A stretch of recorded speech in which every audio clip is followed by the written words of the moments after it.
This couple are about to go into family therapy. They're both actors improvising a scenario based on a real family therapy case, where our character Alex discovered her husband Andrew had been having an affair during her recent pregnancy.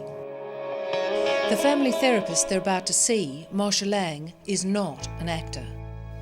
He will counsel them as he would any couple or family he sees in his professional practice.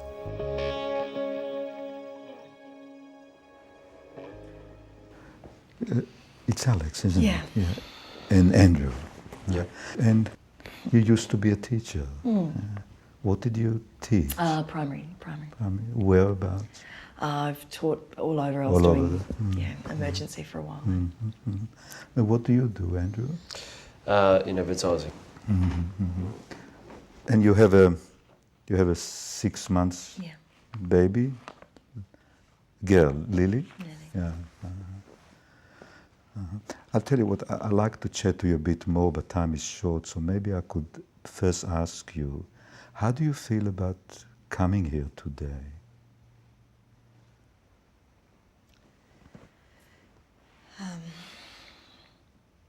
It's good. It's good to be here. Yeah?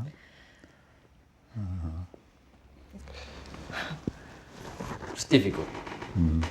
You know? What's the difficulty? Well, it hasn't. You know, we haven't been having a good time. And there's a lot of, shit going on between us. So, and I don't normally do therapy. So, That's your first experience of therapy?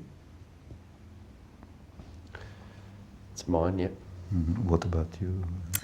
In my early 20s, I suffered a little bit from depression. So You suffered from depression, or you still suffer from depression? I suffered from depression. It's behind you now? Yeah. So tell me more specifically, what brought you here today?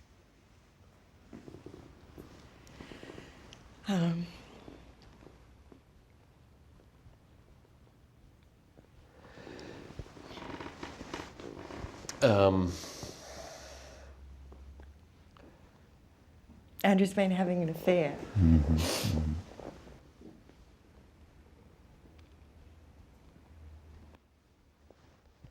Can you tell me more? Just like that.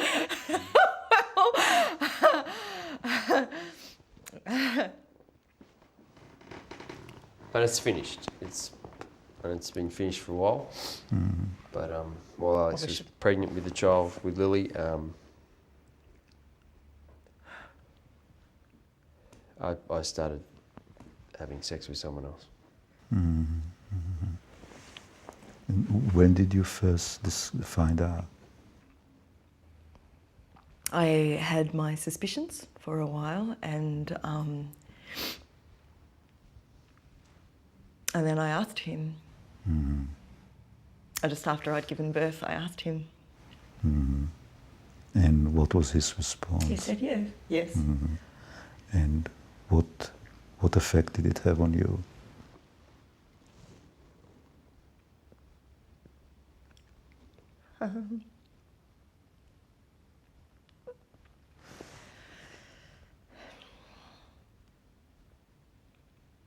Oh, I've got a baby. We have a child. We have a child. So I want to move on, and I want to forgive him, and I want us to be a family. And put it behind. I want to put it behind us. Shortly after you had the baby, you asked Andrew, and he said yes.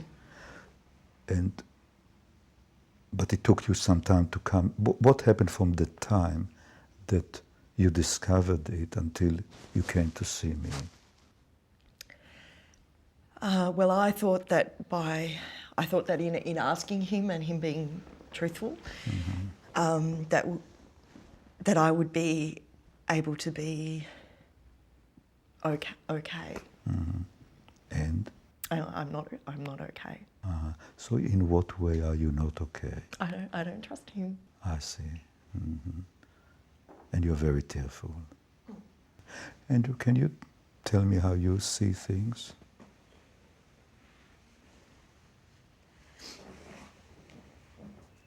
Well, we have a beautiful daughter. She's stunning. Mm-hmm. And I'm really sorry for what, the pain I've caused.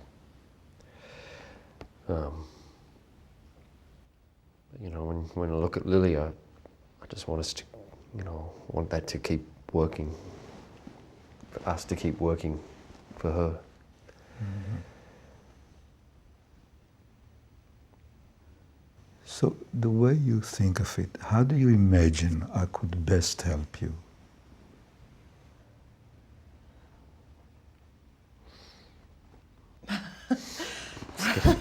Get out the magic wand and... I thought that was what you would tell us. No, but I'm very interested in your view, you take on it, how you imagine I could best help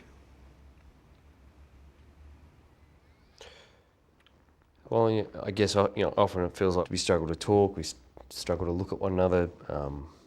We're sleeping in different rooms. Some strategies to help us build some communication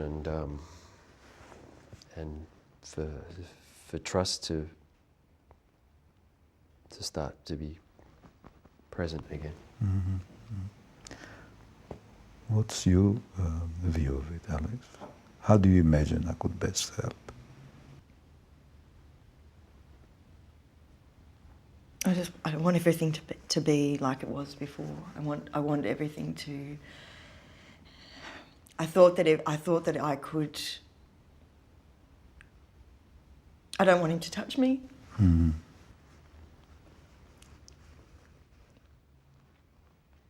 I don't want him to leave the house. I don't want him to come home. I don't.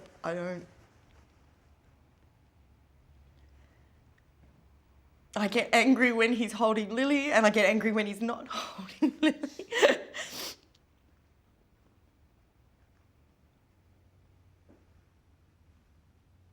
And it's like he wants everything to be, he thinks everything can just be happy families now. But it's really hard, and I'm really tired. I'm very tired. And Andrew's working, and I'm feeding at night, so I can't. So I know that it's my job to look after her, and I want to look after her, and I am. Mm-hmm. Mm-hmm. I'm a very good mother. Mm-hmm. Mm-hmm. Why are you saying at this point that you are a good mother? Does Andrew doubt it, or anyone else doubt it? I don't know, do you? No. So Alex, can I get you back? How do you imagine I could best help at this point?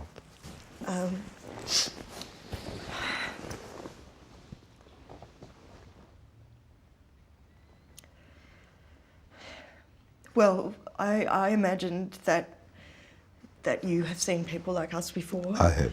Who you have helped, who you have... because when I look at the future, I just see...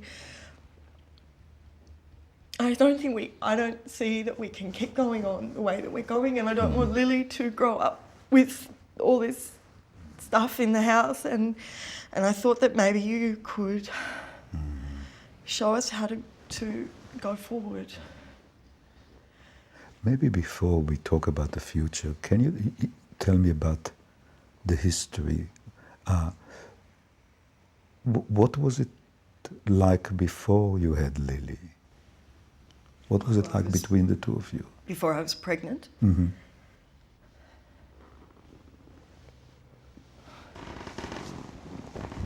It was pretty good. Mm-hmm. We share a lot of similar interests, and it's a lot of fun, and both pretty active in the world, and Active doing what sort of things? I was working and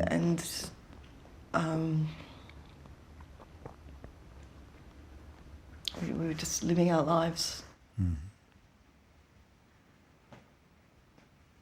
And the way you both see it, your communication was good, you were able to talk to each other comfortably, there was trust between the two of you. Yeah. And all of this is now gone? I wouldn't say all of it from my point of view. Well, I haven't done anything wrong, so. No, you never do anything wrong. What do you mean by that, Andrew? Yeah, Andrew, what do you mean by that?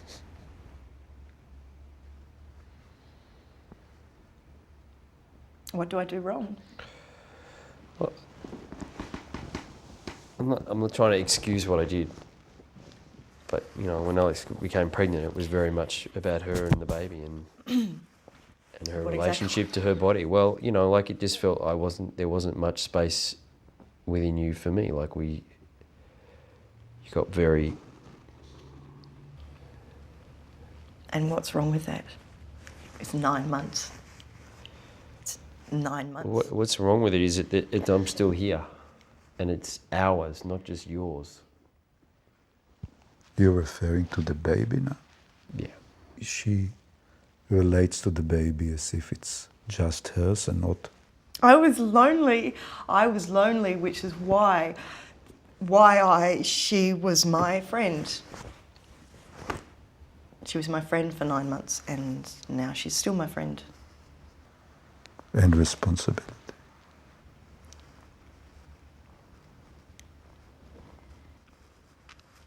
So how do you see that, Alex? I mean, Andrew is telling me that he feels that you treat Lily as if she's exclusively yours, not his too.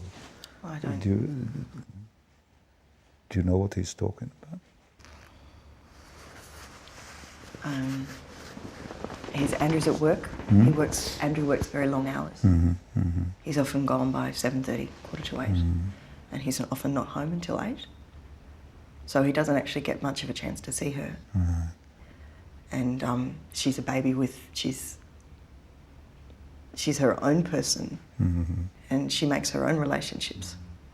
So, in a way, you're saying that you want Andrew to be more involved. Of course I want him to be more involved. Yeah. With both you and the baby? Yes. Yes. Do you mind telling me when you first met and the history of your relationship? We met at a party. It's nothing spectacular or unusual, So you met at the party, and what happened then? Well, you know, I'd argue about spectacular. Meaning? Well, I was struck by Alex. I walked into this party and she was on a balcony, and I can still see her in the dress, and she looked spectacular. And what happened then? Then we had some drinks and conversation and started dancing, and then we went home. And then? Then we started seeing a lot of one another. And then? And then we started living together and got married. And tell me, maybe, how do you respond to what Andrew is saying?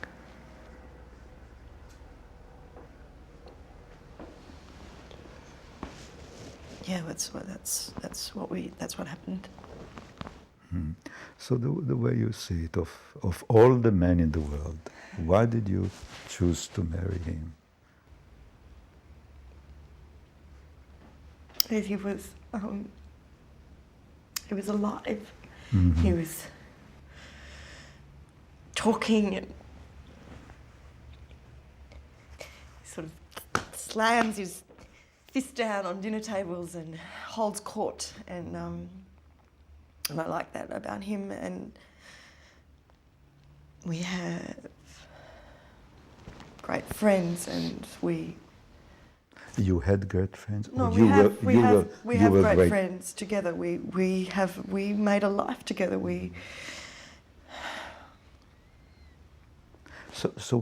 Could you define it for me? What were the qualities in Andrew that appealed to you so much?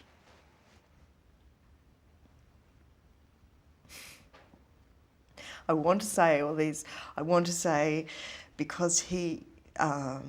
But you don't want him to hear. No. hear it. I'm thinking of all the qualities that I wanted in a partner, that I wanted him to be, and that he isn't. So I can't say I would like to say, because I knew that he would keep me safe, and that he would look after me, and But that's what you thought at the time. No, I knew even at the time that wasn't who he was. So at the time you knew that he may be a bit dangerous or not so safe. Yeah. So what was the appeal? What in Andrew? This it sounds cliched. He has an electricity about him. People are always attracted to him. Yeah. Everyone wants to be. Men want to be his mate, and women want to fuck him. And That's sweetie. what's that quality, you think? It's magnetism. Yeah. It's animal magnetism. You know, he walks into a room and everyone looks. So it's both chemistry and electricity. Yeah. Yeah. It's not exactly good father material, though, is it? So is it now that when you discovered about him, what's the word you use? An affair? Is that the word you think? Is that what we're calling it? Your thing? Your fling? Your... Go on, just pile them on. I don't think any of those words are particularly offensive. Would you like to talk about it in some other way? What's the word you use to yourself, Alex, when you think about it? What was it that... I don't have a word. You don't have a word for it? No. If you had to choose a word, what would it be? It's betrayal. What word would you choose? Fucked up. Literally. But can I bring you back to when, of all the women in the world, why did you choose Alex? It wasn't a choice, it was just, I saw her and I knew I wanted to be with this woman. You had no choice. No. I had never felt that before. See, that's a load of crap, because we always have a choice. We always have a choice. You had a choice. We always have a choice. That's what being a grown-up is all about. That's what being a father is about. And you chose me. And then you chose her. And who knows how many others. So don't say you don't have a choice. What were the qualities that made it so that you had no choice? I'd never experienced wanting a woman being drawn to a woman on so many levels. Initially, you know, she was a vision. And I could feel a charge in me that I'd never experienced before. And then, as we were talking, I just all of me wanted to be with this woman. She was setting me off in my heart, you know, she's engaging and lively and incredibly across so many, you know, areas of So the conversation was dynamic, and I wanted to just, you know, I wanted her in my life. Mm-hmm. But what was it about her that had such effect on you, can you say? It was her eyes. Her eyes, and why she'd smile when she'd finished a sentence. Okay, let me just sort of think aloud about what I hear you telling me so far. You met, you were very, very attracted to each other.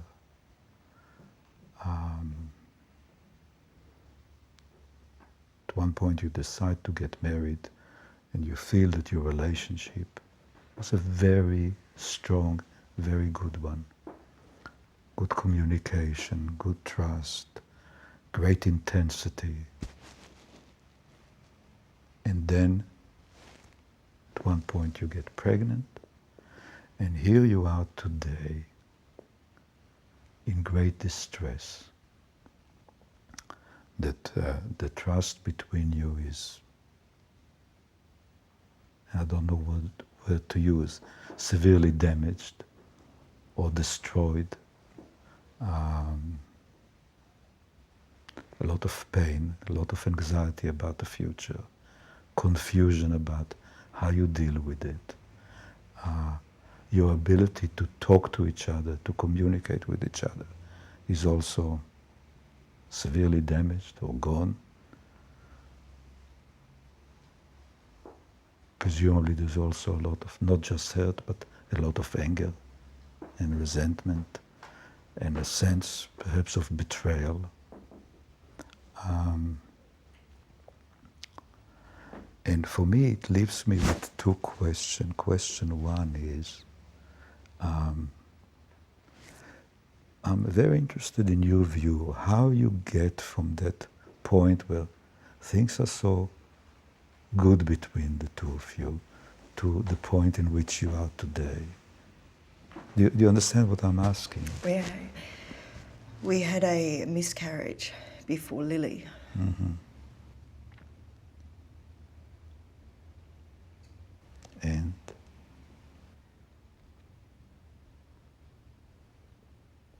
And I got very frightened that we would never have a child. Mm-hmm.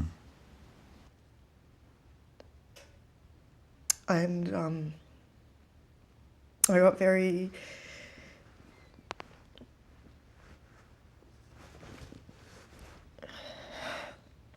And so when we did get pregnant again, I was just being very careful. Mm-hmm. I just wanted to be very careful.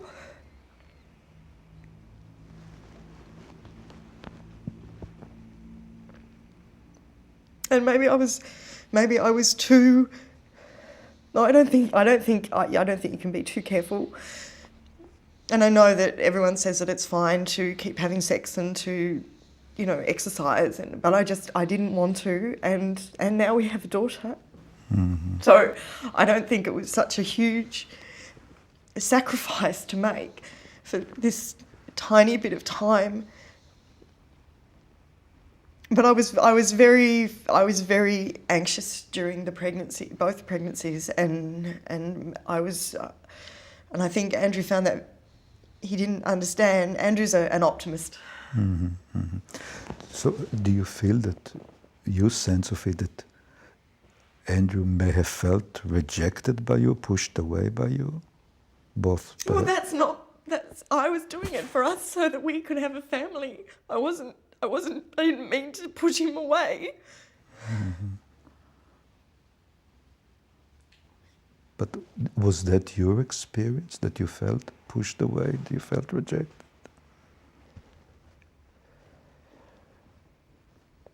Yeah, I felt, you know, so much of how we related was, you know, a sexual relationship was important. It was part of our intimacy. It was part of how we,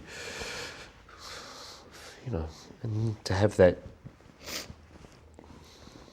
not to have that present.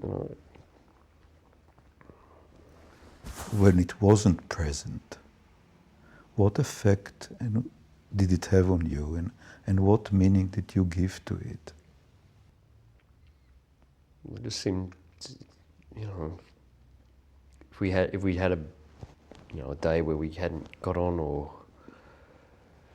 you know, in the past we, you know, often our way of making our way back to one another was through sex, and we didn't have that as an option. So suddenly the dynamic was very different. How do we try to resolve this or move forward? And we, you know, I think we just started to be a bit more separate. Mm-hmm. You know, and Were you able? Did you talk to each other at the time about it and other things? I talked about why I didn't want to have sex. It wasn't like a great mystery. Mm-hmm. It was really, and Andrew would say, the doctors say it's going to be fine, and there's you know, there's nothing to worry about, and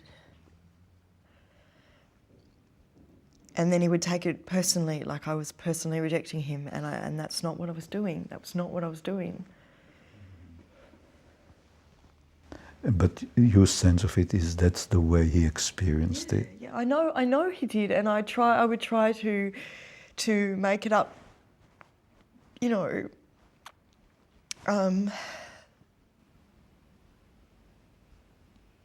Like, I don't know what happened. No, the way you both tell it to me, the way I understand what you're saying is that you did not want to have sex at the time because you felt that it wasn't safe, that you are risking your pregnancy by having sex. But you thought of it as that you're doing something that was necessary, but also something that you're doing for the sake of both of you. Yeah, and I do know, like when I hear you say that, I do hear how ridiculous that sounds. I'm not an idiot. Like, I know that it's okay to have sex. I've read the books, and I'm an educated woman. I just felt. So that's the thing. Like, it sounds crazy. It sounds like I'm this uptight,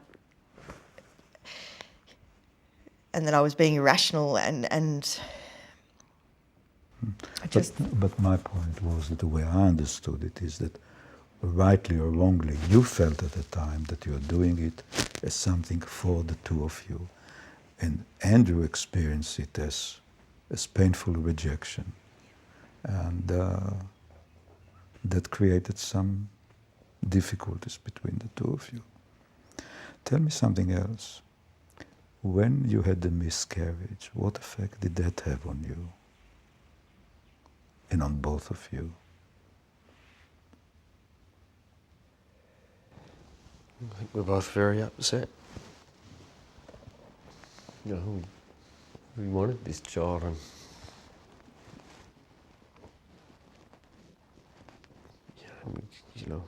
we just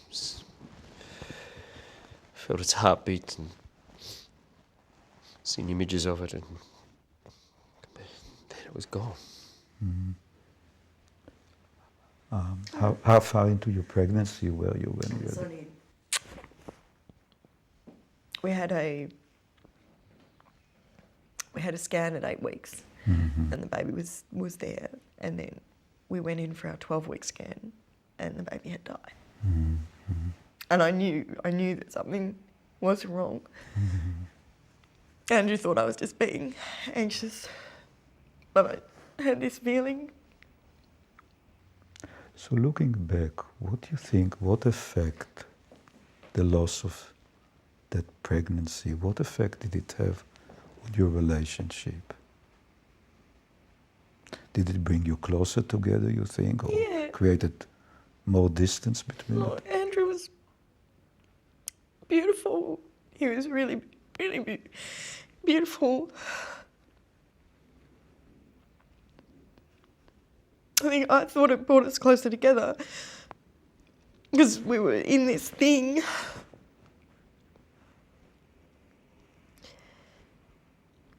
But then I don't know. What do you think? I did. You know, brought us. It was hard. We were both hurting a lot. But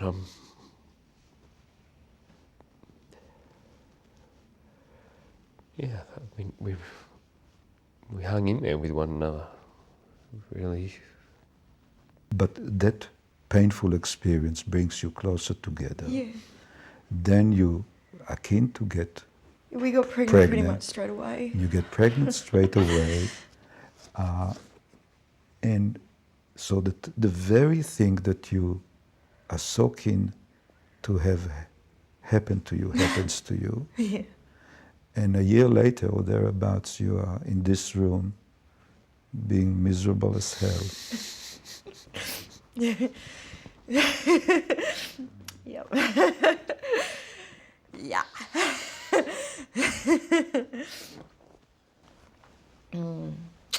And all of this is because you refused to have sex with Andrew during the time you were pregnant. Is that what Yeah, you're telling me? I didn't refuse. I just said I refused. But like Andrew didn't try and force himself. I mean, didn't get to a point of having to refuse. It was just, You were reluctant. yeah, we didn't have sex while I was pregnant. And I knew that Andrew was struggling with that, and I knew that he was reading more into it than, and I tried to explain to him, but it became bigger than it was. So looking back, if you had your time again, what do you think? How should you have handled it differently? Would you have handled it differently? Looking back, yeah, handle it differently. What would you have done differently?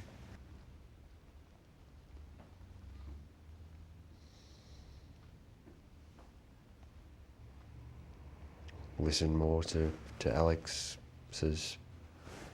fears and anxieties. Mm-hmm.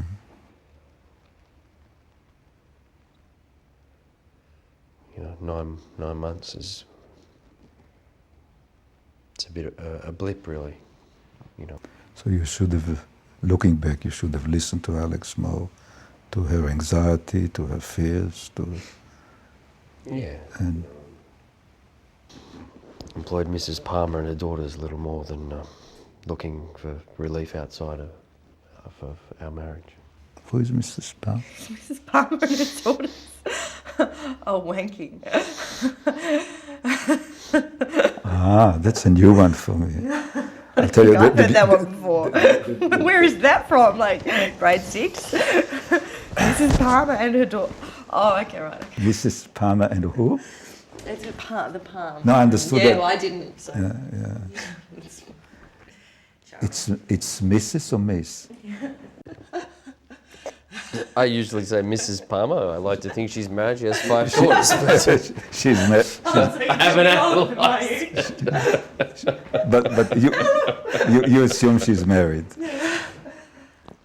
Wrongly or rightly, I've made the assumption that she is married. So many reasons. And she's very experienced. Yes, and she has inculcated Okay, can her you just- daughters with it. That's so wrong and so gross, and you should stop now. Maybe. Maybe the good news is that you could still laugh together.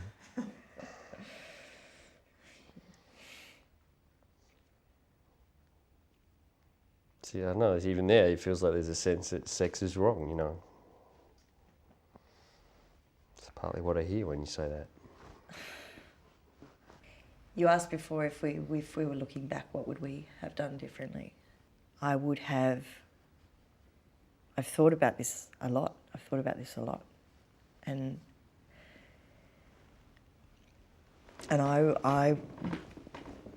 this does not, I'm not excusing Andrew, and I'm not, but I was very difficult to be with. And I know that. I was very, very, very frightened. Mm-hmm. So in what way you think you were too you were difficult to be with? I cried all the time, and I don't know how many ultrasounds. We don't have private health insurance, but I just kept having ultrasounds. We'd go to the GP and I'd get another referral, and I'd go and I made Andrew come to all these ultrasounds, which we didn't need to have. So you think you were driving him crazy, really, with your anxiety?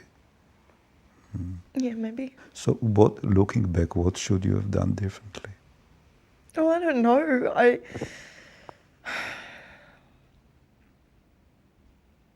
think if we ever have a baby again, I will watch myself, and I'll get help if I feel that level of fear again, which I don't think I will, because we've got Lily now, and we've got her now. So you think that in the future I don't think I will ever feel that level of fear again. Mm-hmm. Maybe I'll be frightened about other things, but I won't feel that fear. And the fear was the fear of... I'll never be a mother. I'll never have a baby. Tell me, when you were so terribly frightened, so terribly worried, you talked to Andrew about it at the time? Mm-hmm. And how did he respond? That everything was going to be okay, and there was nothing to worry about, and... So did you experience him as supportive and reassuring, or did you experience him as sort of minimizing or dismissing your anxiety? No, I sort of both of those things, because he was being supportive, and he did genuinely believe that everything... I knew that he believed that everything was going to be okay. Yeah. And so he's usually the optimist in your relationship, and you're the worrying one. Mm-hmm. And tell me, apart from Andrew, when you were so anxious, so worried, did you talk to anyone else at the time about your fears? I talked to my mother a little bit. And what was that like? She's not very well, so it wasn't... I couldn't really... I didn't have anyone that had experienced what I was experiencing. So no, just Andrew, really. Look, time is... We'll have to stop shortly. We need to stop in about another 5 or 10 minutes. Okay. So that one or two things that I still want to raise with you. One is this. Is there anything else that you would like me to know at this point, that you think I should know, or it's important for me to know? Not from me. Mm. That I love Alex. Mm-hmm.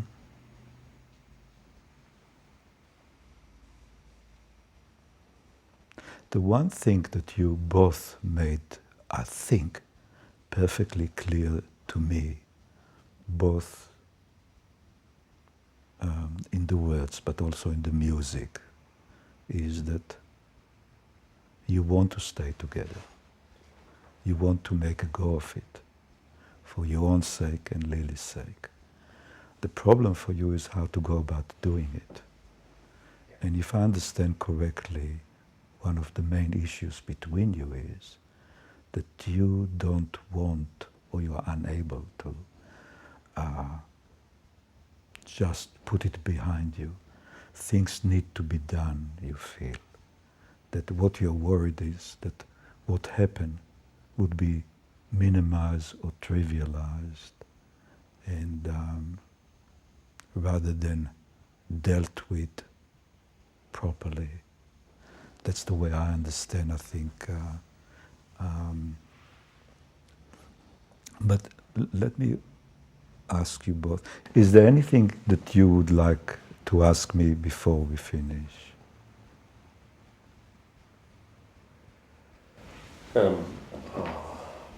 I guess for me, do you have a sense of how many sessions we're likely to need or require.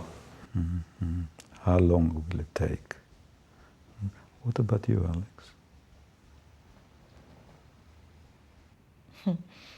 I was going to ask, are we going to be okay? Let me answer both questions. Answer it at this point, I don't know. It's a bit like, asking how long is a piece of string. Meaning this. Sometimes I work with a couple like this, like you, and we worked for a relatively short time and we sort things out. But sometimes we may, and you may want to work with me for a much longer period of time, because there may be other issues also that crop up. So just because it takes longer doesn't mean that your problems are more insurmountable, but rather because we all three feel that we work well together and there are other issues that you want to raise with me. But the answer is I don't know at this point. But in relation to your question,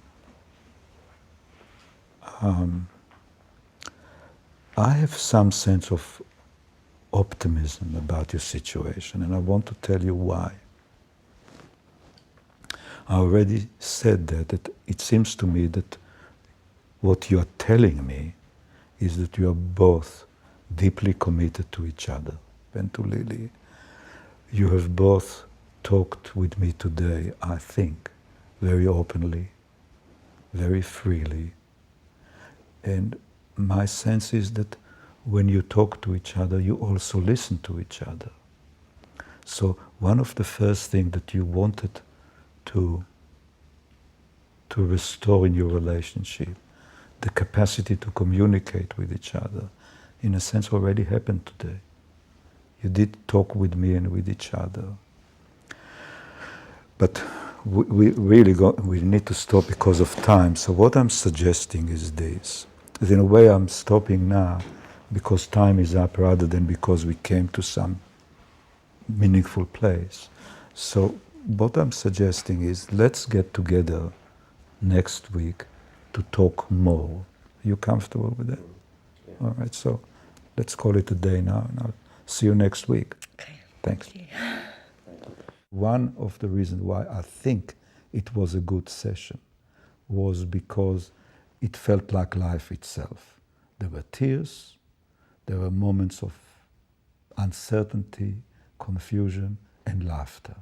It was good. Yeah. I mean, I think we've got a long way to go.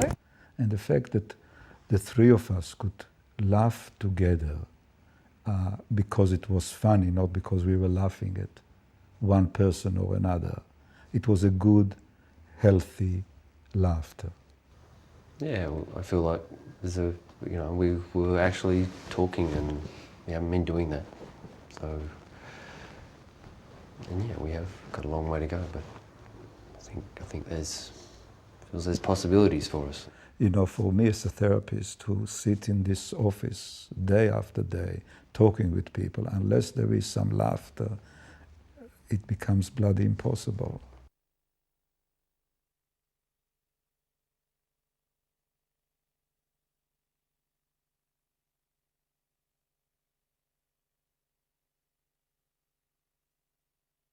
It was a very good session for a whole lot of reasons.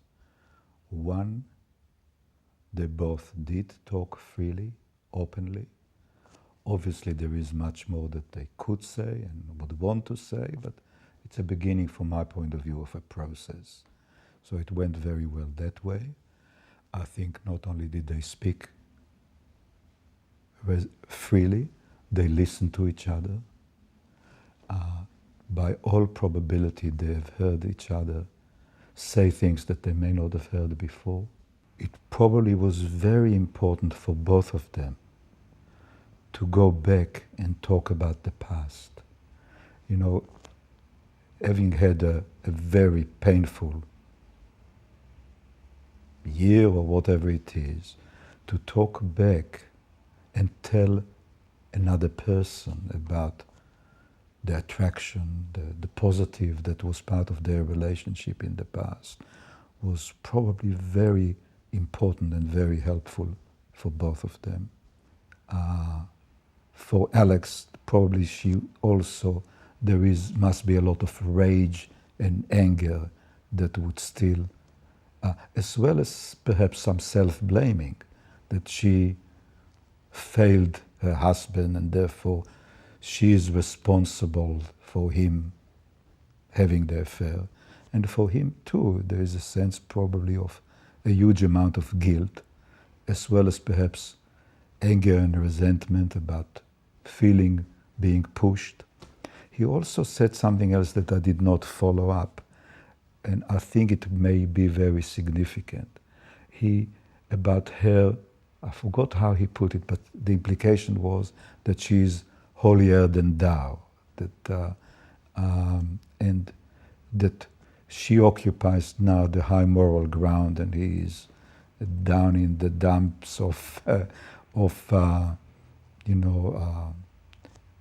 he is the immoral, the guilty party here, and so there's a lot more that needs to be talked about. The other thing, from my point of view, was the relative loneliness and isolation of this woman. Here she is, petrified of losing the baby in her second pregnancy, and she did not find anybody to talk to who she felt connected to, who gave her meaningful support and reassurance. Is it a comment about her, the world she lives in, about their relationship to each other? I don't know, but it stood out for me as a very significant feature of these people's life. And also, is it so because it's not so much her social isolation, but rather than here is a woman who her fears and anxieties are so deeply ingrained in her that no amount of reassurance and listening could give her the reassurance. And that is the cause of the isolation, if you see what I mean.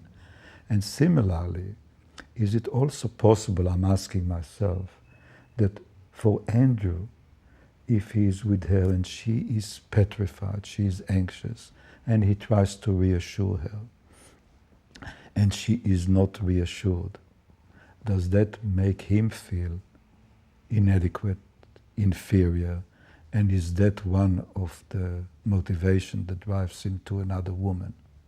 Don't know, but it's possible. What stood out for me was that the affair was not talked about. And sooner or later, I imagine, they may need to talk about it. Meaning,